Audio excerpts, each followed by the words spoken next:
Gusto mo bang malaman kung sino-sino yung mga nagtangkang magbukas ng cellphone mo? Malalaman mo dahil kusang kukuha ng litrato ang selfie camera mo kapag may nakapag-input ng wrong password.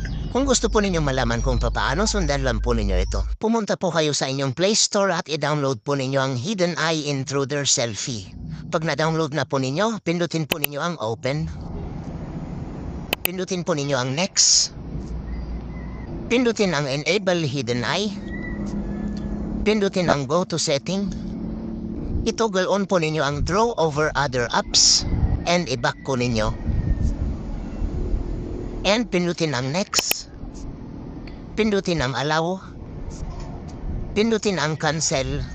At nakaset up na po ang inyong application. Maaari na po ninyo itong i-back. Inoff ko po yung screen ng aking cellphone at sinubukan ko pong mag-input ng wrong password at nakapture po yung aking mukha. Nandyan na rin po yung time at date ng pangyayari.